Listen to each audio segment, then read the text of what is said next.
Hello and welcome to the Wire Talks. I'm Sidharth Bhatia.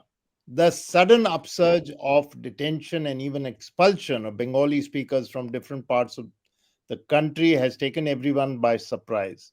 On the face of it, this drive is to identify and expel illegal Bangladeshi migrants, but many Indian Bengali Muslims and even Hindus have been detained or pushed across the border into Bangladesh and left there. In Assam and Rajasthan, they've been put in detention centers, and in other places, they have been rounded up without any chance of proving their identities. Their homes have been bulldozed. Migrant Bengali speakers are being threatened in different parts of the country. Not surprisingly, Bengali speakers from the working classes, especially, have run away back to Bengal. A political war has broken out between Mamata Bannerjee and the BJP, but the bigger questions that arise: why is this happening? Why go after internal migrants in this reckless and ruthless fashion? What are the implications of this?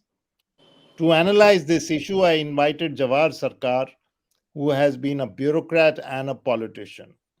Sircar was in the IAS for almost 40 plus years, ending as the CEO of Prasar Bharati, and then was in a Rajya Sabha for 3.5 years till he resigned from the House in September 2024 against the TMC's handling of the protests against the West Bengal government. A great advocate for plurality and diversity, he regularly writes trenchant pieces against the BJP and the TMC and on many other subjects and takes up public causes against corruption. Jawhar Sircar, welcome to the Wire Talks. Thank you. Thank you. What do you make of these incidents which allegedly are aimed at weeding out Bangladeshi migrants? Uh, the timing is very significant. Timing is very significant. The first effort was made within a few days of Pahalgam, and it was done in Ahmedabad, where hundreds of Bengali immigrants their houses were bulldozed and they were made to stand in a stadium for a whole day and night awaiting identification. I think 6 or 8 illegal migrants were found, but the staggering number, I think it was 700 or something, shows that the target was the Bengali immigrant as such. Now, with this net practice in Gujarat, it got away. People approached the courts because of the bulldozing of the colony, and in the light of the Supreme Court order that this is illegal. But the Gujarat High Court kept quiet. It didn't intervene. It did not implement the Supreme Court's orders, especially because the mood was post Pahalgam, whipped up mood to deflect attention from the failure of the security and failure of intelligence in protecting tourists. Be that as it may, this incident was immediately after Pahalgam, and after that, the Home Ministry seems to have got its act together and issued circulars. The dreadful ones that are we at least I have seen being issued and perhaps even contributed to their issue. Very dreadful, very somber sounding ones that India's security is under threat and therefore we need to rise and awake and find out and all are to report compliance within such and such hour. So this circular and this monitoring by the Home Ministry uh, is the strange part of it. Why now? Why now? Coupled with this, this over enthusiastic or over friendly to the regime, new Chief Election Commissioner, Ganesh Kumar, who has a track record of being more loyal than necessary. He's the one who went in for 370 and to see that the screws are tightened to the extent possible. He has this, he's a Sanghi. He's a Sanghi IAS. So he went in, tried to smuggle in an NRC citizenship angle to the Bihar intensive role revision, which was sort of not agreed to by the courts, mercifully. Mercifully. Now, the whole thing appears to be orchestrated. Uh, that there are Bangladeshi immigrants in India is known from 1971 onwards. You know, we had this period when you or your grandparents or grandparents born in undivided India and all that, you didn't require papers. But post 71 and post Assam agitation, these were tightened up and you required papers. So post 70, it was known that the stream was continuing. People were infiltrating in, walking in, uh, walking in quite plainly. We have to understand that the border, we call it the Radcliffe border in Bengal, has failed. It was completely artificial. But then the border in Punjab was equally artificial. Equally artificial, excepting that it also took the help of geographical boundaries like rivers and canals and all that. The same happened in Bengal. The It succeeded in Punjab because of the ferocious hatred on both sides for each other. Number one. Number two, the people who came to India and Indian Punjab and prospered were actually not doing so well historically on the other side. So their prosperity and their good fortunes were all linked to India, and their hatred for their former place, uh, West Punjab, is actually heightened. Be that as it may, again, let's move on to eastern part, Bangladesh. In West Bengal and Bangladesh, the situation is just the reverse. I can say without fear of contradiction, even during the worst of relations, that people in the East, that is Bangladesh, still have a soft sentiment or roots with Kolkata. In other words, while our Punjabi friends in India look upon Lahore still culturally as their cultural capital, there's a tendency here to look at Calcutta. So the two are completely different. Besides, the hatred between the Bengali Muslim and the Bengali Hindu was never, I say it at the cost of contradiction that I can refute, was never as brutal, as ferocious as in Punjab. That you have to understand, and that goes profusely in Nehru's writings to B.C. Roy, repeatedly over 4 years, saying that even I don't believe that this can happen.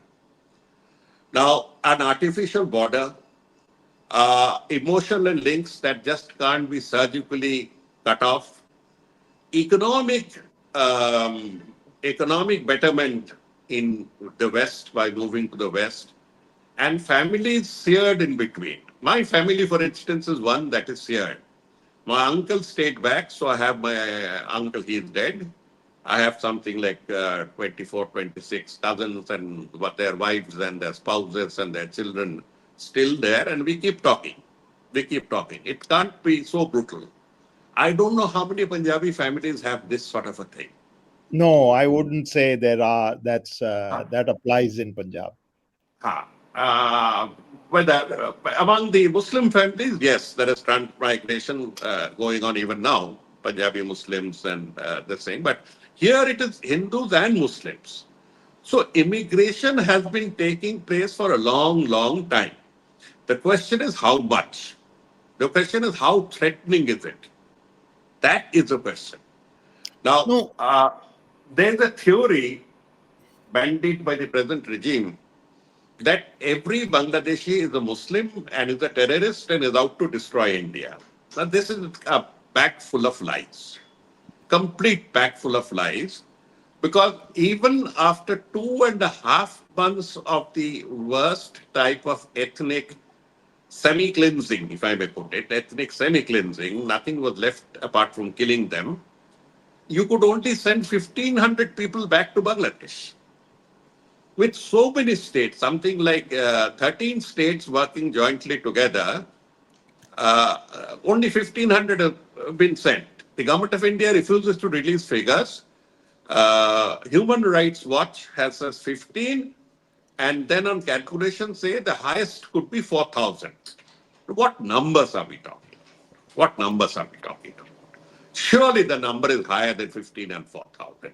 There are surely many more people from illegal immigrants from Bangladesh in India.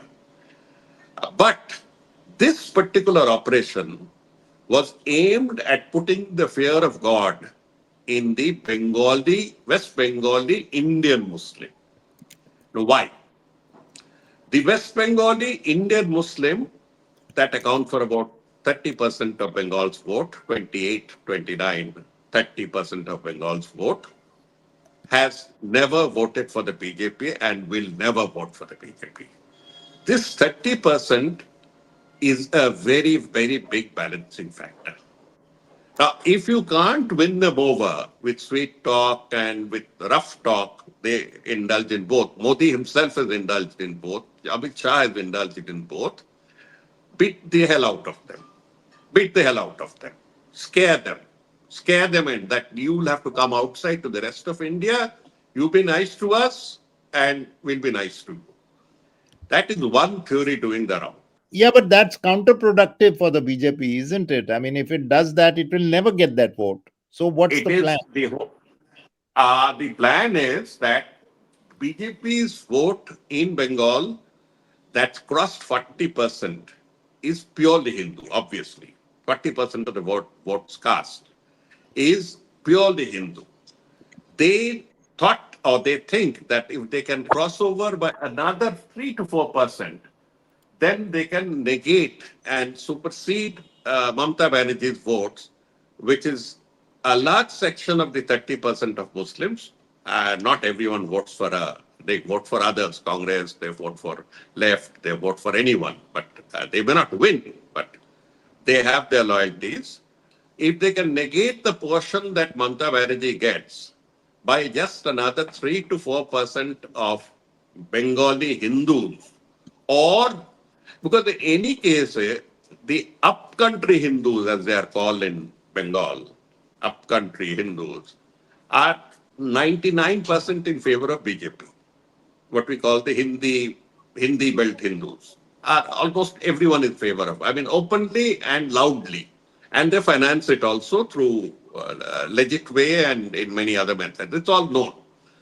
So if they can cross over and win around 4% more or 5% more of the Bengal Hindu vote, they think they'll be able to negate the gap between themselves and Mamata. And that can be done by a ferocious show of patriotism, large dose of Islamophobia, and this matches so well in the climate where Bangladesh obliges the fanatics on this side by having their own bunch of lunatic fanatics. It fits it. It's an atmosphere filled with fear on both sides. So I have seen middle class, good, generally secular Bengalis speak very, very bad against the Yunus regime. ये क्या कर रहे? What are they doing? And the national media is also playing on to it by amplifying every incident in Bangladesh. Listen, we haven't had a chance to know what is the opinion of Bangladesh. The bunch of people who are ruling today are just about legit, legitimate, just about. And as the army that put them there reminds Yunus from time to time that you are just overstaying your period, interim period. You were supposed to draft the constitution and to hold the election, which is normally done in 3 to 6 months. And you seem to have taken a permanent settlement of Bengal. Now, my problem is we don't know what the Bangladeshis want. We know exactly what the Bangladeshi uh, quoted, Yunus quoted. backed by Jamaat and other extremist parties, we know what they want. They want sheer hatred with India. They are pro-Pakistani. That spirit never died down in Bangladesh. It just contracted. So these factors, as I said, the Bangladesh disturbance, Bangladesh attacks on Hindu, this sort of thing combined. This is one theory that Amit Shah and Modi have let loose this one to win the applause of the fence sitter Bengalis, the fence sitters, those who are by and large secular and that. But this is not the final theory because there is another one that's more interesting, I'll tell you.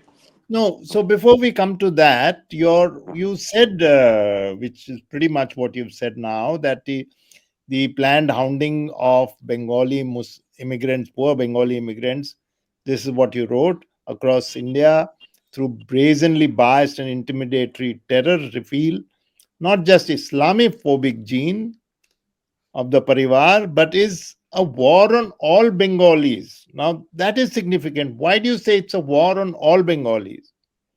I have repeated what is being felt. It is very, very painful for me even to capture these words. It is to even capture these words, but it is exactly the feeling that is going on now. Yesterday, Mamata Bannerjee, supposedly a responsible chief minister, kicked off her second Bhasha Angolan. Now, the word Bhasha Angolan, which means language movement, was used in 1952 when Jinnah's troops shot dead four martyrs. Now they're called martyrs. They're immortal in the history of Bangladesh. The four language martyrs who braved their chests before the army and police and all that. Now that has a very, very emotional trigger where Bengal is concerned. And as you know, the 21st of February 1952, the 21st day of February has been declared to be the United Nations Day for Mother Language, for the mother language. It's reached that portion.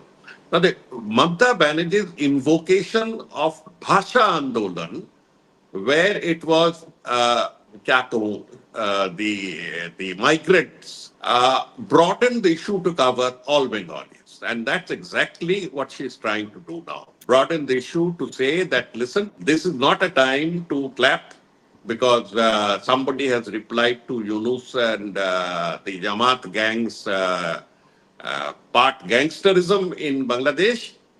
This is the time when the entire Bengali people have been insulted. This brand of sub-nationalism is dangerous. Dangerous anywhere, anywhere. It has never happened in Bengal. If you noticed, it has happened in so many other states. You had a Telugu Desham, which means you had it in Maharashtra's Shiv Sena. You had it in Tamil Nadu's DMK. Bouts of, you had it in Punjabi Suba, you had it in Bhedranwale, you had it in Assam on an ongoing basis. You had it in Odisha. It was never, never there in Bengal. Bengal prided itself, still prides itself to be above all this.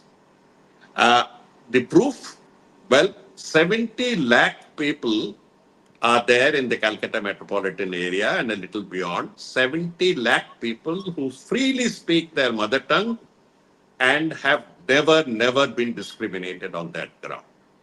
Chief Secretary after Chief Secretary in Bengal, DGP after DGP in Bengal are all from outside. So Bengal had this sort of thing in them saying that we have gone above it all. Now, the sudden appeal to all Bengalis, to the Bhasha movement, you know where the Bhasha movement in Bangladesh or East Pakistan led to. It started in 52 and ended in 71 December. Now, it's an ominous term even to use, but then she used it. She used it. And that is what Modi is generating, perhaps deliberately, perhaps deliberately. So, in fact, it may generate sentiments which are difficult to then control. it may, I have written that it may flare out of control. Because today Mamata is in complete control of the movement. She and her group are in complete control of the movement. Tomorrow you may not know that another extreme group comes out saying that Mamata is not serving the Bengali cause and therefore we undertake a separate, more violent route. What happens then? What happens there? God forbid. God forbid there is a huge cultural buffer zone in Bengal that will prevent it. Much more than I can say with a little bit of historical pride.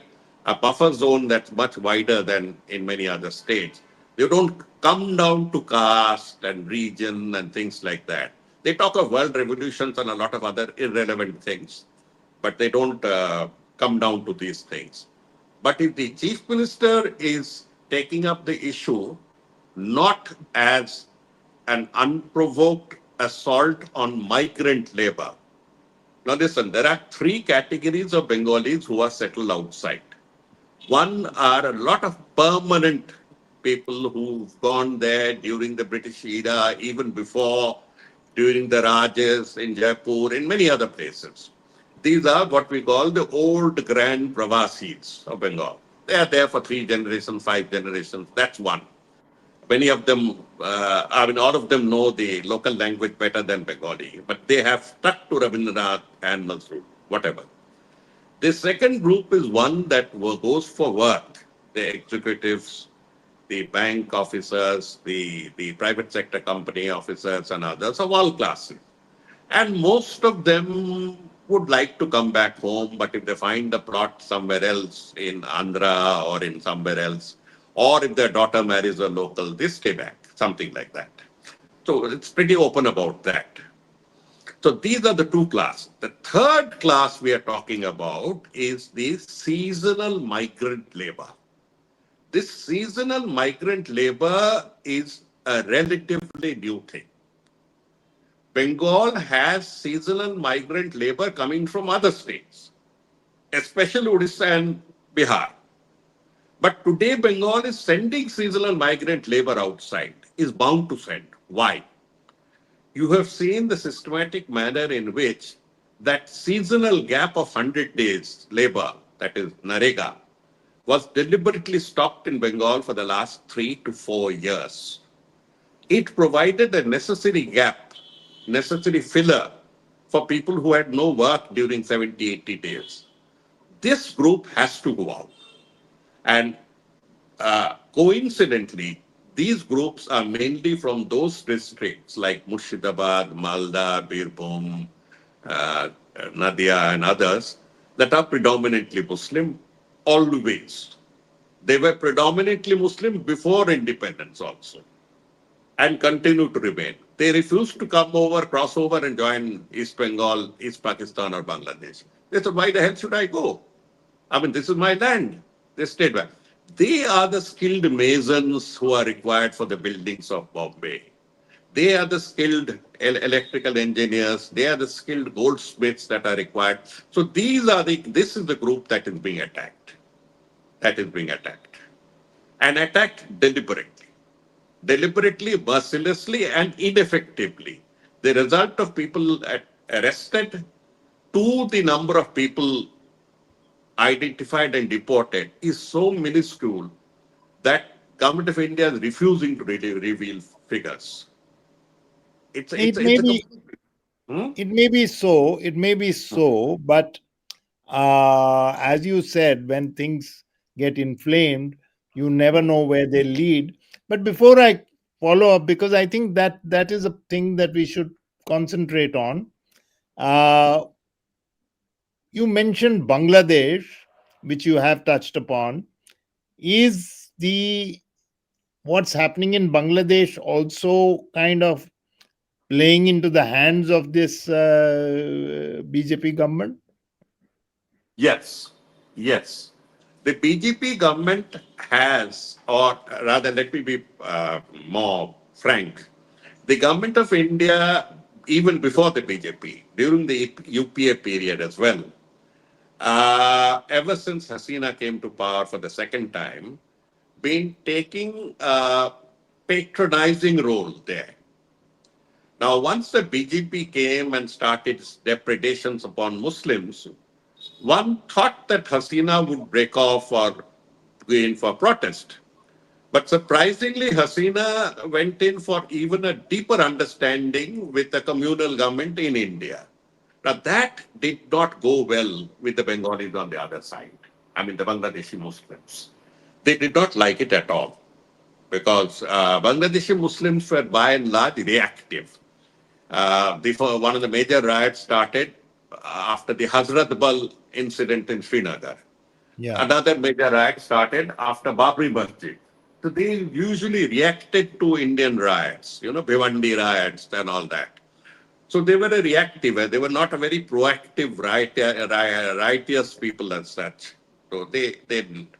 So Hasina's regime was by and large seen, at least in the last 7 to 8 years, as an increasingly oppressive, increasingly corrupt regime and a regime where people just disappeared.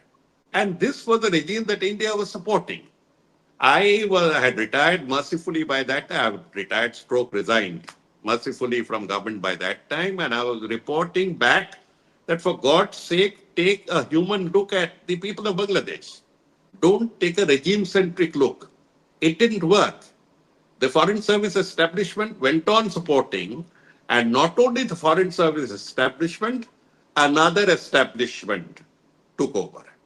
Another establishment took over. And these two establishments between them lost Bangladesh to an American inspired uh, revolt. Now, after licking their wounds, they decided to go on what we call Gussagar. Gussagar. Now, that is a very, very inane and a puerile way of dealing with it. I am surprised at the maturity that the Foreign Office has shown and the Prime Minister has shown where Maldives is concerned. You remember the childish, infantile reaction to Maldives voting against India Yeah. was treated. And Yes. then you will notice that over a period, India decided to stretch itself to make friends again with Maldives. And we have made it up to such an excellent diplomatic level that the Chinese press has made ugly comments about it. Now, instead of trying to do the same in Bangladesh, at least if not now, this regime is, as I said, quasi illegit. It's crossed its date. This regime is led by a person who has a visceral hatred for India and for Hasina. So, and it's surprising because he's a Nobel laureate and one expected a certain degree of fairness from him. And he's run by a bunch of hot-headed student leaders who have never come through the democratic route. Now, Bangladesh is slated to go for elections. Okay? If Mohammad Yunus gets his way, it would be 2 to 3 years later. He has given some date in April or May, but I am told by people who know Bangladesh well enough that the election has to be held before Ramadan in February. In February. So we are only few months away from the elections when the actual mood of Bangladesh will be revealed. We, the Indian press and the Bengali media and the Bengali people who are more interested in Bangladesh than the rest of India, are surmising that Bangladesh has turned communal. I would not submit to a theory like that. I know the land a bit too much, a bit better. So I would not submit to it. But if you go on making provocative things, if you go on playing tit for tat, if you go in for an economic blockade, if you show your anger and petulance at every step, it will not be targeted to Yunus, and Yunus wants exactly that. It will percolate down to the people that India is really anti Bangladesh. So that's another game that's playing out. That's playing out. And this selective hounding of Bangladeshi, of Bengali citizens in the name of Bangladeshi is also something that's spreading there, causing angst. So it serves a multiple purpose. The major purpose that it serves to the BJP is that you get ready to made human punching bags. You have gone on saying for the last 11 years and even before that India is infested with termite like people, hateful people who are out to destroy India. I don't know where they got the evidence from. And therefore, ready made punching bags are available to the police authorities and the BJP's strong armed people in every state to bash up people who can't retaliate. So, you can let go that anger, that psychic thing within you. It all works out in their favor. But the one that I think, and there's a lot of talk going on in Bengal about it, is a little more twisted. And this one goes like this, that all these calculations of crossing another 4% to get the fence sitting Bengali Hindu votes, there's a lot of hot air. What is actually happening is Mamata Bannerjee has slid in popularity for the last 1.5 years. It started with Sandesh Khadi. There were other incidents, the RG car incident, where we had protests for 5 months. Believe me, I have been in student politics from 1968. I have never seen such protests in my life.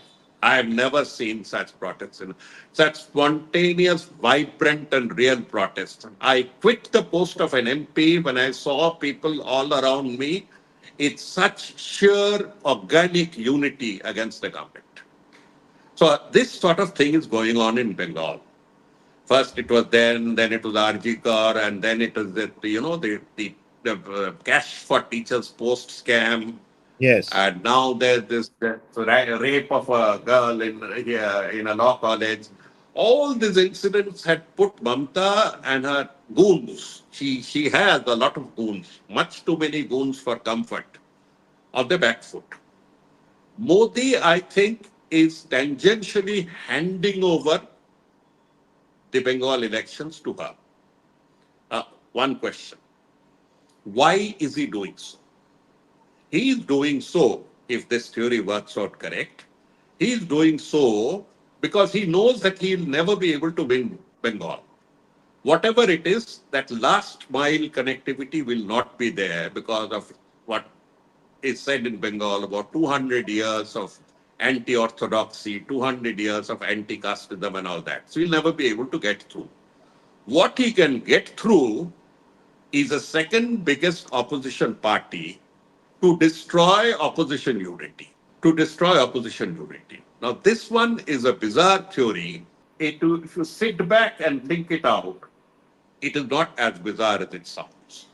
Because there was Well, no need for Modi and Shah to rescue and embattled Mamata Banerjee TMC government, which was playing on the back foot. They are now right on the front foot. They've left the crease and they're putting sixers one after the other.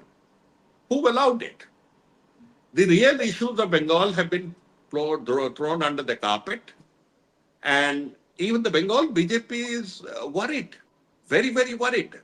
What on earth is happening? How do we defend ourselves before the people? So that this theory that I've just put, the postulate that I've put, is doing a lot of rounds in Bengal. That in log mein, aapas mein, they have an understanding, well, you know which how was it is. Political theories keep floating around. Uh, I mean, the inner talk and all that kind of thing, and if if they are actually tangentially or behind the scenes helping Mamta because they can't win,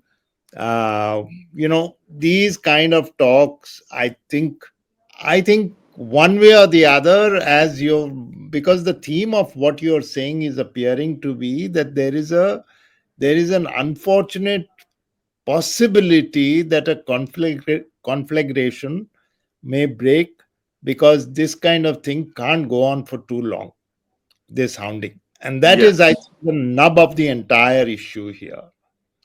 uh, yes, so which bring me to something that I've been waiting to ask you, as a civil servant, as a politician, as a public intellectual. when you look at what the EC is doing, yes, you did mention that the commissioner was a hardcore BJP man. When you He's a look at Sanghi. it, I put it, he's a Sanghi. Hmm. Sangi, okay, well, Sunil, stronger. Sunil Mittal was, Sunil Kumar was bad. Sunil Arora was bad. This beach major Pradeep was also not so good. But this one is a Sanghi. This one, there's no two doubts about it. You know, Okay. our reputations float around within the service. So this one is out for a dangerous game. Even the Now Supreme Court has told him. to accept Aadhaar. Supreme Court has said that look, if your so-called special intensive revision leads to large-scale disenfranchisement of people, and it can be proved, then we may have to intervene. Now that is a threat that the Supreme Court has never, I repeat, never given since 1947. The Supreme Court has been shy of the Election Commission. I have been Chief Election Officer for Bengal for two parliamentary elections and been associated with the process for 30, 40 years. The Supreme Court has respected the Commission's area. That statement made yesterday or day before is Yes. very dangerous. That if you don't do it, so even they realize that they are up with against a demented fellow, against a demented commission. No, So so yeah, so that was my question. So he's continuously doing it. What is the thinking behind the complex, convoluted procedure, the absolutely, I would say, perverted procedure of the EC, where it is demanding that people prove their citizenship despite having everything? What is the thinking? uh, he is implementing. When he was told to implement Article 370 in the Home Ministry, he went the whole hog. You remember those statements we used to make about emergency. They're told to bend and they crawled, that sort of Yes, thing. 370, he has a record in 370. Incidentally, the fellow is an efficient officer, whichever way. I mean, he may have gone over to the devil, but he's an efficient officer in his own right. But having said that, he is trying, as you and I have guessed, to implement NRC. Bihar was what we call the net practice for Bengal. Bihar was the net practice. Bengal comes next year's election. So he thought if he could get through with this in Bihar, NRC would be implemented in Bengal in spite of Bengal and in spite of Mamata Bannerjee, in spite of everyone else. Now, one thing, that one must remember is that when we express so much worry, angst, and fear about the dreaded Bangladeshi immigrant, remember that in Assam, the majority of illegal Bangladeshi immigrants were Bengali Hindus, if you remember the NRC figures. yes. In Bengal, two parliamentary seats come from a community of Bengali Hindus that the BJP has won over, promising them statehood on a discriminatory basis. Discriminatory basis. So, what we are talking about is that immigration from Bangladesh has not necessarily been Muslim. The Muslimization of immigration as a sole factor is a creation of the BJP Sikh mind. I know for certain that how many families known to me have had people cross over the last 30 years. So it's an ongoing thing even in the Hindu families, and more so in the Hindu families because they have families who can take care of them. Whereas in Murshidabad and Malda and others, you have families who can take care, Muslim families who can take care of brothers across the border. Imagine the reality of the whole thing. You are in Ara, and your daughter has been married in Balia, and tomorrow Balia becomes a different country, and your third cousin is in Chapra. I mean, how do you separate Ara, Balia, and Chapra? I mean, it's impossible. So it's something like that that you have to understand that only trainloads of dead bodies, as happened in Punjab, only rivers of blood, as happened in Punjab, can can do this dirty job. Wherever we didn't have rivers of blood and trainloads of dead bodies, it's very difficult to go in for surgical operations. So this is, and remember, last year the US government's figures of 95,000 people, illegal Indian immigrants caught at the borders of the US. Yes. 95,000 the number, and exactly half of them were from Gujarat. Now, if the Bangladeshis are termites, which Mr. Amit Shah has said, I don't know what term he has for these Gujarati who were caught at the gate. And that's Many only of those who were caught. We're many not of even whom discussing the last 70 years many immigration. of whom were sent to India in chains. So you understand. So it's a universal problem. No, my question regarding what's happening in Bihar and what you said is net practice, very well put. Uh, EC, you're saying is going to sneak in NRC, but it has taken upon itself to check citizenship. So, a broader philosophical question and practical question: how do you prove as an Indian that you are a citizen? What do I do? For example, what do I do? And what do millions do if they're told, please prove your citizenship? It's really impossible at the moment, isn't it? Absolutely. Absolutely. If Mr. Modi can produce his father's certificate of birth and his mother's certificate of birth, then I'll give him a prize. Because it's a father and mother's certificate of birth. That is point number one. I can't produce. I put it up on the social media saying I don't know the exact date on which my father was born. He had no birth certificate. My mother never had any birth certificate. And both of them were born in undivided India in East Bengal.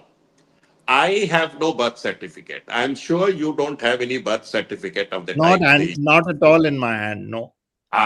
So I have a typed sheet from my school when I went in for my school board exams that says this is my date of birth, and it mentions Calcutta also.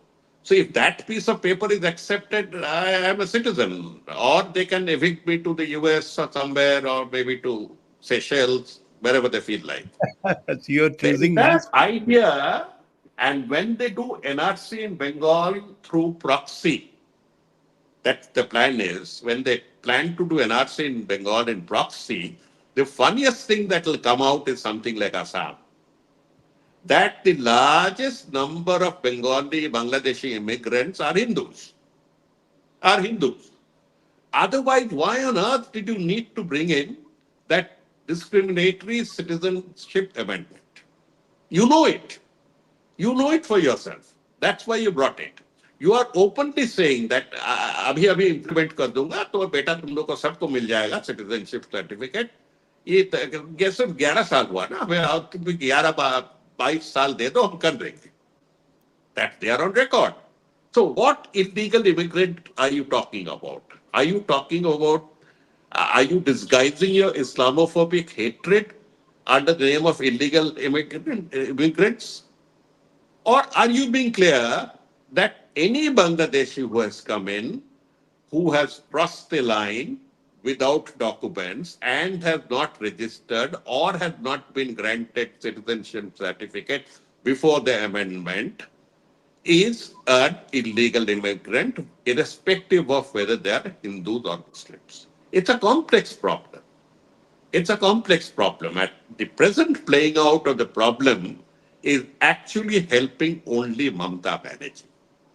And that is squaring the pitch because we have just about 8 months for the elections and the angst against her was building up. There is a natural protection against the BJP. We will never cross that line. And there was a little hope that there might be some show of anger at the uh, at the degree of corruption and dadagiri that is taking place in Bangladesh, in Bengal. That seems to be stymied. Nobody's talking about these protests anymore. Everybody's talking of देखो कहाँ मारा कहाँ पीटा करके किसको मारा क्यों पीटा, this sort of thing. The entire narrative has been seized by the BJP as usual, and And it's playing a dangerous game. The BJP is known to be playing dangerous games. When LK Advani took his Rath Yatra, he wasn't doing it for showering petals from helicopters like this fellow in UP does. He was doing it because he wanted to stoke violence. He wanted to stoke violence. So the BJP is used to playing with violence or stoking counter violence. Stoking counter violence, the Bombay blast, remember? yes, So it does it on a purpose because it needs a schism. Just like the ISI planted Pulwama to ensure that the 2019 elections go for a six. Because the ISI doesn't need a friendly government in India. The ISI and the military establishment of Pakistan needs an enemy to prosper, to get more money, to get more budget, to make more money the wrong way, the right way. So they need an enemy. So they got the required enemy with Pulwama. So the BJP operates almost like that. Lives don't matter. Oh, Modi had once said, if a dog comes in front of my car, what can I do? So they play around. They play very dangerous. They are playing dangerous. My only hope is that the much repeated 200 years of reformation and unorthodoxy and tolerance and secularism and all that comes into test and there is no outburst in the state against anyone else. It has never happened before. Inshallah, let it never happen. Never happened. Had it happened in any other state, maybe any other state, I shouldn't say so vociferously, there have been, buses would have been set on fire. सोच के देखिए सोच के देखिए if you are where hitting. where do you think that threshold is going to be? As of now, people are just angry. Many fence sitters are saying, yes, Mamta is voicing our angst and concern. And as I said, a large section is saying, पता नहीं इन लोग का understanding हो गया होगा. इन लोग का understanding हो गया होगा. Because you see, there has been no accepting starving Bengal with funds, not putting a single project in the last 11 years in Bengal, attracting all projects with a bribery called PLI, and much of it is fraud in Gujarat, snatching projects from Maharashtra to Gujarat, all sorts of games. Not a single thing has been done for Bengal. And the safety net scheme of 100 days work, Narega, has been stopped now for 3 to 4 years. You are following the what they call the burnt earth, scorched earth policy. Scorched Hmm. earth policy. And this lady is also playing ball as long as she can remain in power through whatever force and whatever funding. As you saw that even in that legitimate funding, that electoral bond, it Hmm. was not Congress that was second. She was second. And everyone knows that electoral bond is only the white layer of political funding. So, I mean, it's the people of Bengal are going in through a terrible phase. When deindustrialization has taken place, when the only industry is to extort money from builders who are building multi-storied houses, when the only pastime is to organize another fest or a DJ night or a puja, when there is absolute the greatest of job is a delivery boy, people are leaving the state even now because exam results have not been announced in time and therefore they need to get admitted elsewhere. So all sorts of mismanagement is going on. I who went wholeheartedly in support of the lady, you remember, Yes. wholeheartedly because she's a fighter. She is a fighter. I would now say she was a fighter. I'm using a past tense because if you closely follow her parliamentary tactics over the last 3 years, you'll find that every time there was a major opposition show, she found some reason to stay away from it, including Dhankar's election or whatever. Everywhere she had a dissident voice. Please remove Rahul Gandhi or whoever and make me the leader of the India front. But Then she only called him I'll her. agree. She called him like Ah, she hugged him and she called him all kinds of pleasant names. she did. But when it came to the vote, we were told that, nobody votes for the Congress candidate. हमसे पूछा नहीं ना. That sort of thing. I mean, she comes up with something odd like, I wasn't asked, therefore I will not vote. The greater issue of opposition unity is only a subordinate issue to her and comes up alive if she is made the supreme leader of the united front against the BJP. That's a bottom line. That's a bottom line. And that cannot last. I mean, that would not be acceptable to the other parties who are doing equally good. Why should the DMK accept?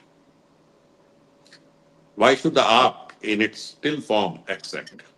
Yeah, So well, that is why, I mean, that is taken again. AAP itself is in and So out and this out. is the, Jawar, you've explained a very complex situation well, but it all roads lead to a possible kind of, you know, not a good situation. All roads could lead to something. You said the 200-year-old uh, force of tolerance should not burst. We don't know, but there are all kinds of political dimensions to this. The net, what we have to look at is the Bengalis are being beaten up all over the country and not beaten up by the ordinary person. Remember that. I mean, it's a very significant thing. They're not being beaten up by the neighbor or something like that. They are being beaten up by the state. uh, so this is not a good situation. We hope that somewhere some kind of situation may arise where it gets pulled back, but we don't know. So, thank you so much for explaining it to our listeners. And we thank you. really, I mean, at the end of it, I'd set out to talk to you about all these things, but I'd set out with the thing that you would explain in clinically, etc. But it's clearly becoming a very highly emotionally Volatile issue, very volatile and emotionally charged. and So, emotionally charged. thank you very much Thank you. Thank you. for participating Thank in this. That was thank you. Jawhar Sircar, Thank you. public intellectual, former civil servant, and politician, explaining why the Bengalis are being rounded up in different states under the guise of locating illegals, illegal Bangladeshis, and to, as he said, the total number of illegal Bangladeshis that have been found is hardly a significant number. We'll be back again next week with another guest. Till then, thank you very much for joining us at the Wire Talks. From me, Sidharth Bhatia, and the rest of the team, goodbye.